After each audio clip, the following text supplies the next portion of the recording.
I love card games. For all my life I've been playing them, be it mainstream ones like poker and solitaire, more nerd culture ones like Yu-Gi-Oh! And Magic the Gathering, or card games that take place inside of video games, such as Gwent or Triple Triad. The last two on the list are examples of card-based minigames, which made their respective games far superior than they would otherwise have been. Triple Triad gave you something fun to do in the downtime of Final Fantasy VIII, as not only a fun hobby, but also a way to make your character far stronger. And Gwent was such a success within The Witcher 3 Wild Hunt that it got its own multiplayer standalone game, and a single-player standalone version is expected to be releasing this year. Particularly because of my love for these past two card games, and how effectively they integrate into their worlds, I've often thought about which other RPG series could benefit from having their own card game added into the franchise as a minigame within a single player title. And of course, my mind one day rested on Fallout. So I fully designed, created and implemented a playable Fallout card game which I spent a week testing with my friends and patrons. The playable demo I've made is something I'll be showcasing later in the video, but to start off I want to explain the basics of how the game works. Whoa, was I about to list the rules in a boring way rather than actually showcase the game? Well, that would have been stupid. Man, I'm real glad that I didn't spend several hours editing that boring section and move straight on to this presentation of the game instead. Sadly, I'm not smart enough to build a computer or AI system which can play this game, so I have to rely on the very small social circle I have. Fortunately though, that small social circle is full of nerds, so it wasn't too hard a pitch to sell. In order to show off this game in action, I've dragged in fellow Fallout content creator Kato Genesis, who will perform the part of an AI opponent. So here we are inside of Tabletop Simulator, where I have built the card game. I'm playing with Kato Genesis, he is going to be simulating my AI opponent. Now to start off, each player draws 5 cards from their 20 card deck. You'll also notice several things about the board, the attack and defense row, the life counters both being at 10, the fact we're in Diamond City, you know, all normal regular stuff that you'd expect. So after we've both drawn 5 cards, I scan through my cards so quickly that you can't actually see what they are. But you will notice I have 2 blue item cards, 2 green creature cards, and 1 black Wasteland card. We'll get on to more of the specifics of those as they're played. This match will serve as a decent tutorial with just about every type of thing that can happen. Now, I am going first, which means I don't draw an additional card, and I wouldn't be able to attack on my first turn, so even if I put the Raider in the attack row, I couldn't attack this turn, so instead I place the Raider in the defense row. Creatures or characters can go in the attack or defense row, and they're like your main body of cards. So I just play the Raider as a way to stop my life points from being attacked directly. If you have a card in the defense row, your opponent cannot attack you directly. However, Kato then brings out a Rad Scorpion, which is a creature with 3 attack and 3 defense. My Raider only has 2 attack and 2 defense, so as Kato cannot attack my life points directly, he attacks and kills my Raider by dealing 3 damage to it, and my Raider's life essentially is 2 because it has a defense of 2. Now I am terrified of that Rad Scorpion, so I nuke it. Which honestly is the biggest mistake I made in this match, but I play the Wasteland card Nuke Them All, which I'll show in full screen here, destroy all creatures and characters in play. This wipes the board. It's a very powerful Wasteland card, and I was an idiot for playing it straight away. So it passes to Kato's turn, and the first thing he does is draw a card. And then, he brings out our first character card. Characters are just like creatures, except they have an effect with them. So Caesar's effect is he can attack from the defense row. Normally when you put a creature in the defense row, it cannot attack someone. However, Caesar can, that's his unique ability. As a counter to that though, I play the 10mm pistol, which deals 2 damage to any target, and I deal 2 damage directly to Caesar. He only has 1 defense, so it's more than enough to eliminate him before Kato even has the chance to attack. Characters are not something you want your opponent to be playing with, they are very strong. So I draw a card, and hey look at that, I get a Rad Scorpion! It's time for payback! So I play the Rad Scorpion in the attack row so it can attack Kato. He has nothing in his defense row now, as I was able to use a 10mm pistol not only to save my life points, but also to clear his board and stop his defences. Therefore my Rad Scorpion is able to attack directly, And Kado will take 3 points of damage once he stops staring at the cards in his hand, wondering if he has an alien blaster. Perfect, there we go, 3 points of damage dealt to Kado. So then that's going to be it for my turn, because I have played the one creature, Wasteland, or character card I can play per turn. Item cards can be played at any time. So it's on to Kado now, and what's he going to do? I genuinely can't remember at this point. I think he's about to play another character card and ruin my entire life. Yes, there we go. He plays Paladin Dance. Fun fact, this is the only card that got nerfed in development. Paladin Dance has 2 attack, 3 defense, and whenever Dance deals damage to your opponent, destroy a creature they control. Dance is lethal when someone doesn't have anything in the defense row like me, because Kado attacks me directly for 2 points, and the effect triggers, which destroys the only creature I have on the board, which was the only creature able to stop Dance. Yay. Alright, so now I'm playing defensive, and I put a creature in the defense row, meaning that Kado will not be able to attack my life points directly until the creature is destroyed. That will stop me from bleeding out too fast, essentially. So we're now on to Kado's turn, where he can play one character, creature, or Wasteland card, and as many items as he happens to have in hand. And I think he's going to take a little bit of time here before deciding to play another creature card in the attack row. So Kado plays a Ghoul, a creature with 2 attack and 1 defense. And then when he declares his attacks, he declares that Paladin Dance will attack and kill the Mole Rat, and then providing the Mole Rat is dead, the Ghoul will attack me directly. If he had attacked the Mole Rat with the Ghoul, then they would have traded, because the Mole Rat has 1 attack, which is enough to kill the Ghoul, which only has 1 defense. However, Dance has 3 defense, so 1 attack on him won't do it. And character and creatures' defense and attack totals essentially reset each turn. So there's no having to keep track of everything over time. You need to kill things in a single turn to get rid of them. Alright, so here I have finally drawn a character card. I have terrible luck this game.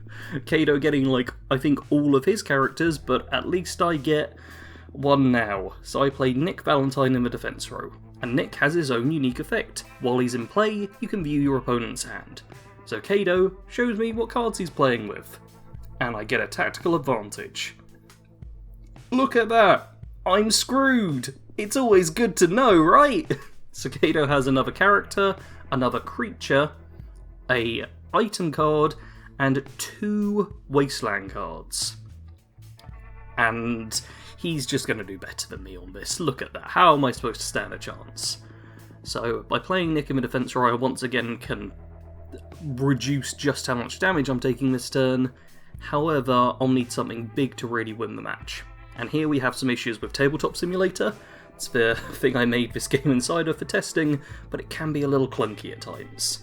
Although it's been really cool being able to actually play this. So Kado elects that he's going to start defending his life just in case I'm able to launch a counter-offensive, so he plays a Mirelurk in the defense row. That means in order to attack his life points, I need to get rid of the Mirelurk first. Now once again, Dance attacks my character this time, Nick Valentine, and the Ghoul will then be able to attack me directly. And yes, Nick only has 2 defense, Paladin Dance has 2 attack, so Nick goes down to 0 defense, which means he's destroyed, and goes to the graveyard.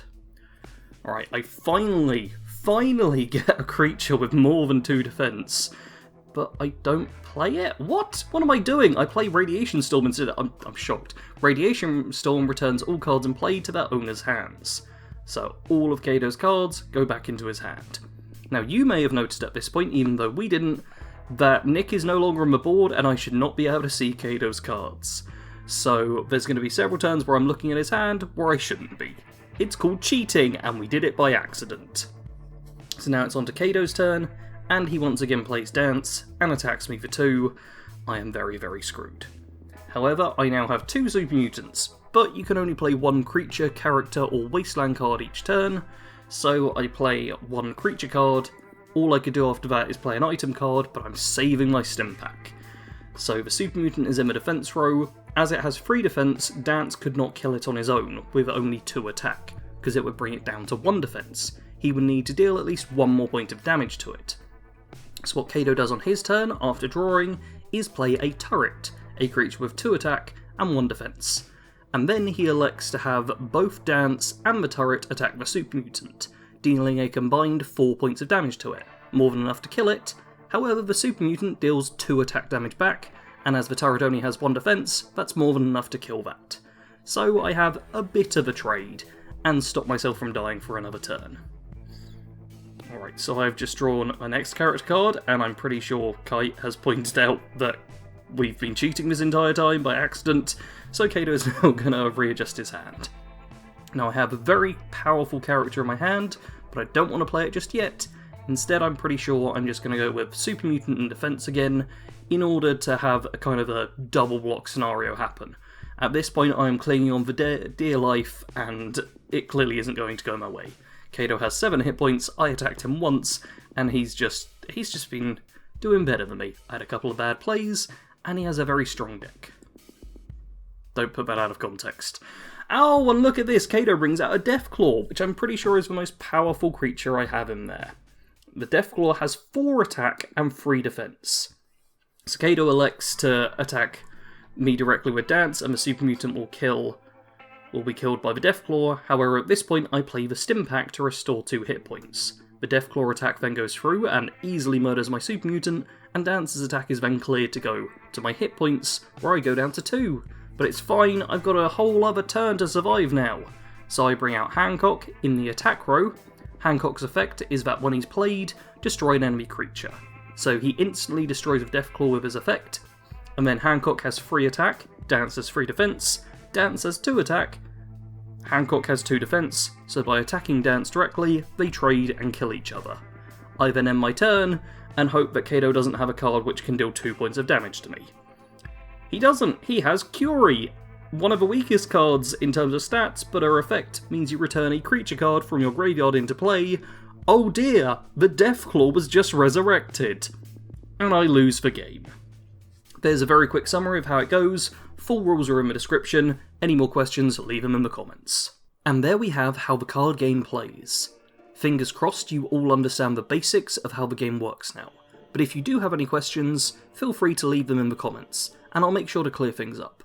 What I want to talk about now is how this card game could integrate into the single-player, open-world Fallout RPG. To start, we need to discuss how the player would go about collecting cards. I'd want it to be the case that everyone would have a very easy way to gain their first 20 card deck, from a guaranteed encounter towards the start of the game. Something similar to the Ticketmaster in Final Fantasy IX, or the Second Floor Student in Final Fantasy VIII. Both of these are instances where you talk to an NPC, and they end up giving you some cards with which to be able to play your first game. Albeit not with the best chance of success, as the cards you're given are pretty trash. In terms of my Fallout card game, this would be a 20 card deck filled mostly with weak creatures, such as red roaches and raiders. Don't expect anything stronger than a super mutant. After all, this is just the deck to get you started. You'll need to put in the work to get strong cards. As for the particular encounter where you'd be given these cards, I picture it as going something like this. Hey there buddy, don't look so sad. I know it looks bad out there, but there's still plenty to enjoy in life. Maybe it is, but there's still plenty of decent folk like you and I, who want to live a peaceful life playing Fallout card game name. You ever play it? Never? Sounds like you're going to need some cards of your own then. Here you go. It's a pretty basic deck, but it should get you started. If you have any questions about Fallout card game name, don't hesitate to ask. Fair point, here you go.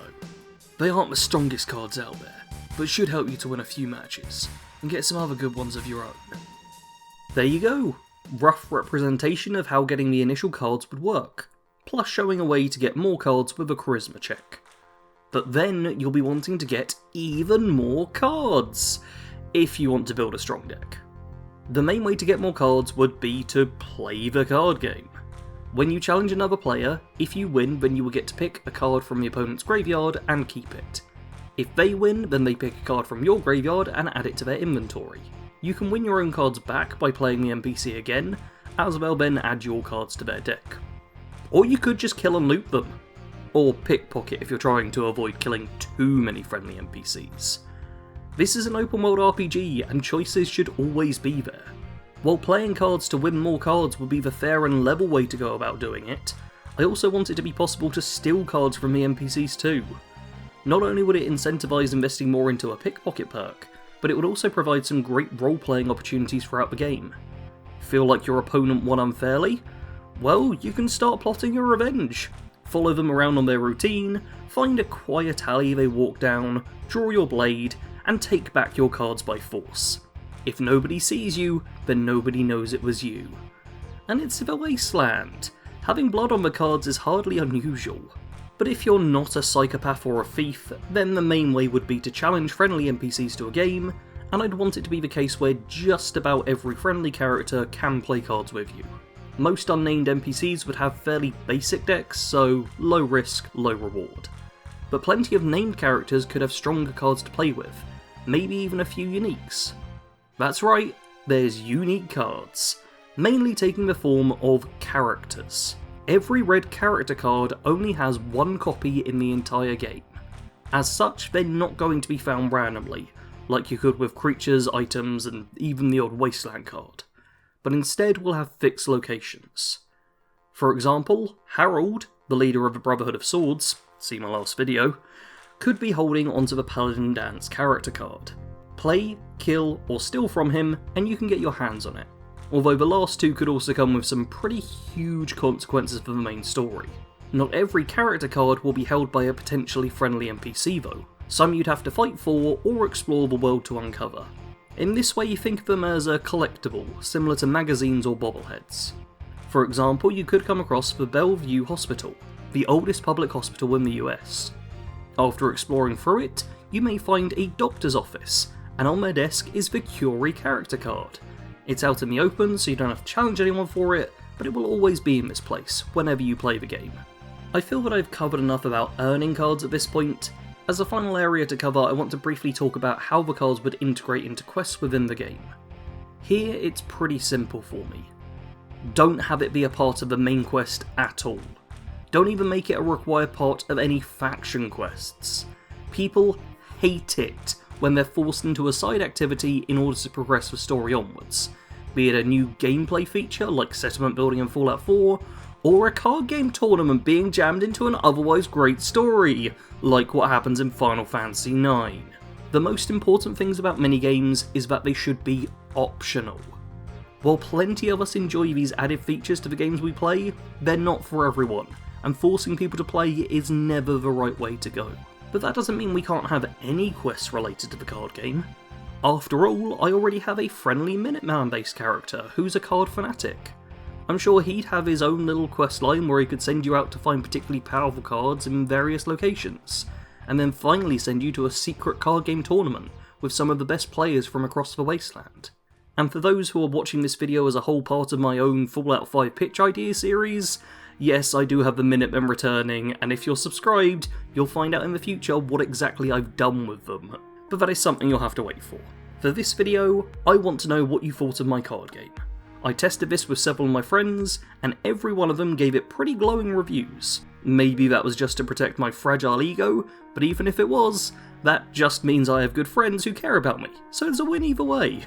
There's one thing you may have noticed, which is my Fallout card game does not have a name. So in the comments below, please do suggest names for the Fallout card game, because even after a week of doing this and writing this entire script and recording this, I still don't have a name, I just can't come up with one.